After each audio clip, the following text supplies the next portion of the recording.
یکی از وظایف عمده این وزارت عرضه خدمات به اقشار آسیب پذیر است، کسانی که مظلوم قرار میگیرند.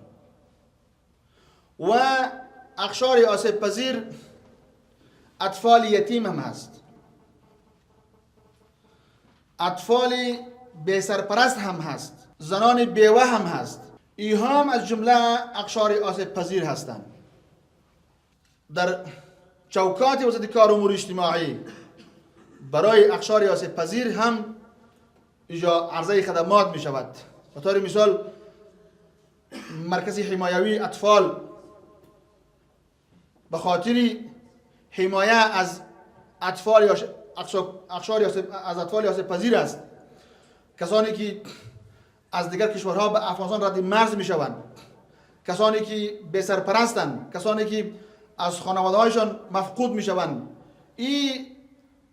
در این مرکز اینا مورد حمایه قرار می گیرند و باز اینا از طریق ریاست تامینات اجتماعی به خانوادهشان مدغم می شوند. همچنین پرورشگاه برای اطفال است، برای بچه ها. در اونجا اطفال یتیم زیر تربیه قرار دارد و اطفالی که پدر مادرش معتاد است یا پدر مادرش نمیتونه که نفقه را تأمین کند، همچون اطفال در پرورشگاه زیر تربیه هستند. تعلیم و تربیه و برشان تعلیم دین، علوم عصری و حرفه هم در نظر هست که باید به اینا تعلیم داده شود. و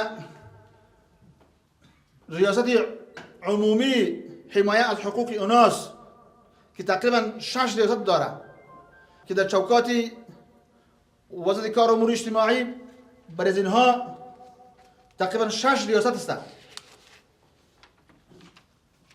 ریاست روزانتون ایناس یک ریاست است. مسئولیت رهبری، انسجام و تطبیق پالیسی ها و برنامه های روزانتون های ایناس را در سطح کشور بر عهده دارد که با نظارت همه جانبه امور تعلیمی، تربیتی، دینی، فرهنگی و حرفوی اطفال یتیم و بے سرپرست را در مرکز و ولایت سر و سامان می‌دهد. ریاست روزانتون ایناس برای علاوه از مدت روزمره وظیفه ایجاد هماهنگی میان روزانتون های مرکز و ولایت را بر عهده داشته و زمینه رشد و شکوفایی نسل آینده را در سراسر کشور فراهم می‌سازد. در حال حاضر به تعداد 188 تن اطفال ایناس یتیم، بے سرپرست و معیوب را در مرکز و به تعداد 1383 تن اطفال یتیم و بے سرپرست در روزانتون‌های 20 ولایات را تحت حمایت و نگهداری قرار داده است. به مثابه سپر حمایوی و پناهگاه قانونی برای ایناس آسیب پذیر عمل می‌کند. در حال حاضر 76 تن ایناس آسیب پذیر همراه با 8 کودک آنان در مرکز حمایوی این ریاست نگهداری می‌شوند. ریاست آموزش های فنی و حرفوی، سوم ریاست. این ریاست چراغ فروزان در مسیر مهارت آموزی و توانمندسازی اقتصادی ایناس آموزش 497 تن در حرفه های مختلف همچون خیاطی، قالین بافی، گلدوزی، دستدوزی، مهره بافی و قالین بافی، تدویر نمایشگاه تولیدات ایناس در کابل، فراهمسازی زمینه اشتغال، تهیه و ترتیب طرح پیشنهادهای جامع برای انکشاف صنوف حرفوی از جمله دستاوردهای مهم و برجسته آن می باشد. بر علاوه بر این رساله‌های تنظیم تامینات اجتماعی و محافظت اطفال، مدیریت امور اجتماعی نیز پیوسته تلاش دارد تا به مشکلات و چالش‌های اقشار آسیب پذیر جامعه به شمول اطفال، زنان و دیگر اقشار آسیب پذیر جامعه رسیدگی نماید. ریاست محافظت اطفال توانسته است تا در یک سال گذشته به قضایای 14500 طفل ردمرزی، شاقه‌کار، بے سرپرست، کارگر و غیره رسیدگی نماید. اطفال مفقود شده و بے سرپرست را با خانواده‌هایشان یکجا نمایند و برای رسیدگی به دیگر اقشار اطفال آسیب پذیر به خانواده‌هایشان آگاهی عامه داده شده است.